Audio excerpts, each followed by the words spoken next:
Shalom Alehem, Bapak Ibu, Saudara-saudari kekasih Tuhan.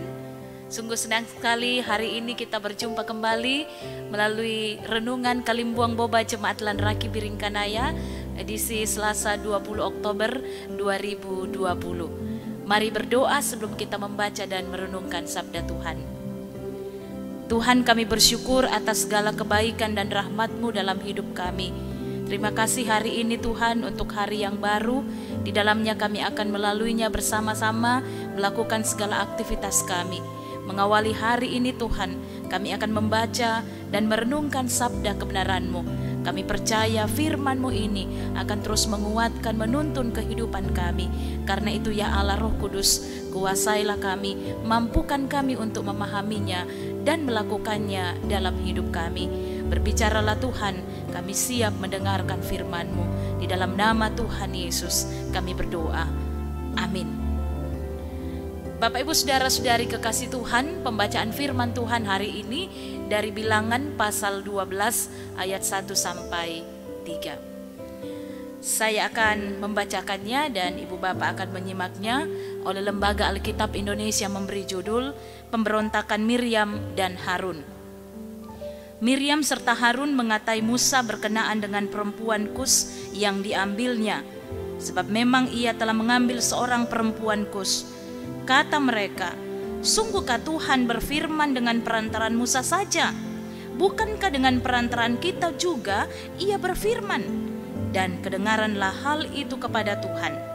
Adapun Musa ialah seorang yang sangat lembut hatinya, lebih dari setiap manusia yang di atas muka bumi. Demikian sabda Tuhan, diberkatilah kita semua yang senantiasa mendengarkan firman Tuhan dan melakukannya. Amin. Sidang jemaat kekasih Tuhan, tema kita pada pagi hari ini adalah pemberontakan Miriam dan Harun. Bapak Ibu Saudara-saudari kekasih Tuhan, pemberontakan dilakukan oleh seseorang atau sekelompok orang karena ada ketidakpuasan ataupun karena ada perasaan iri hati. Dalam bacaan kita ini disebutkan bahwa Miriam dan Harun begitu kesal dengan pernikahan Musa dengan perempuan Kus.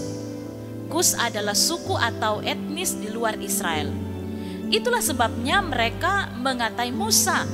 Mereka menganggap bahwa ketika Musa mengambil seorang perempuan dari negeri Kus, itu tidak pantas, tidak layak untuk Musa.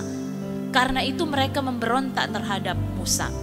Mereka kemudian mempertanyakan kredibilitas Musa sebagai nabi dan juga mengklaim bahwa Tuhan bukan hanya berbicara kepada Musa, tetapi juga melalui mereka. Karena itu bagi mereka Musa bisa saja salah dan Miriam serta Harun bisa dipakai Allah untuk mengoreksi tindakan Musa yang salah. Namun rupanya sikap Miriam dan Harun ini bagi Tuhan adalah sebuah dosa, sebuah ketidaktaatan kepada Tuhan yang jelas caranya tidak disukai Allah. Sebagai konsekuensinya Miriam menerima hukuman dengan menderita sakit kusta dan diasingkan di luar kemah.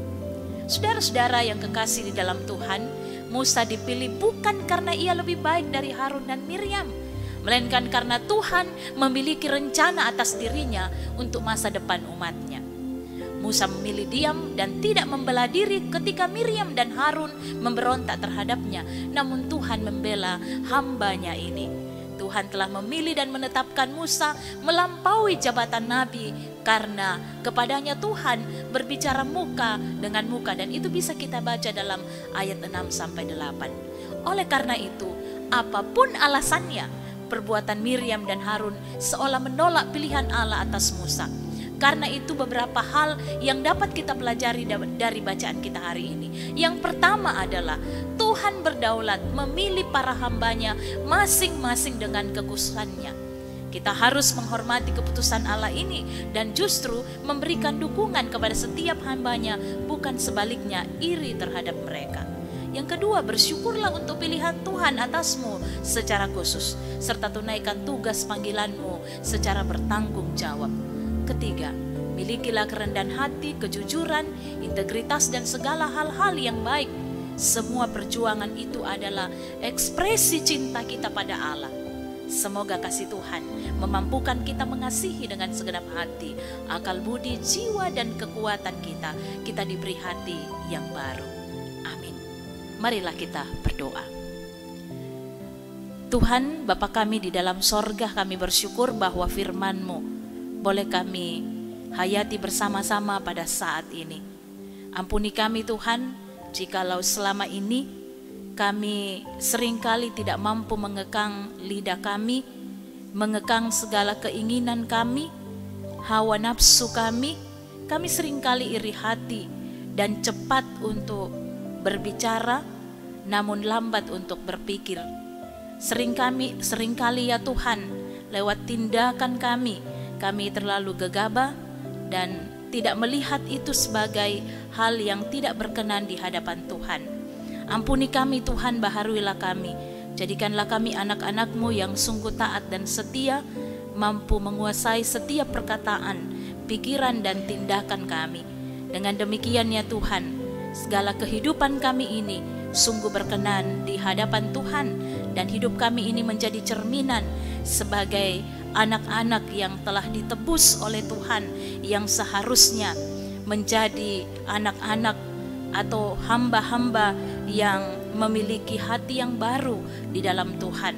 Tuhan, berikan kami kemampuan untuk bertanggung jawab untuk setiap tanggung jawab yang Tuhan karuniakan kepada kami, apakah itu di tengah keluarga, di tengah pekerjaan, di tengah persekutuan, maupun di tengah-tengah masyarakat. Berkati kami hari ini Tuhan, di dalam melakukan aktivitas kami, dan kami berdoa bagi setiap jemaat Tuhan yang berada dalam pergumulan, apakah itu karena sakit, apakah itu karena dalam soal duka cita. Tuhan, tolong mereka, topang mereka selalu, dan yang bersuka cita, sempurnakanlah segala sukacita mereka. Ini doa kami Tuhan, ini permohonan kami. Ampuni dosa kami, di dalam nama Tuhan Yesus kami berdoa. Haleluya, amin. Bapak Ibu Saudara-saudari kekasih Tuhan, demikian renungan Kalimbuang Boba hari ini. Selamat pagi buat kita semua, Tuhan Yesus memberkati kita.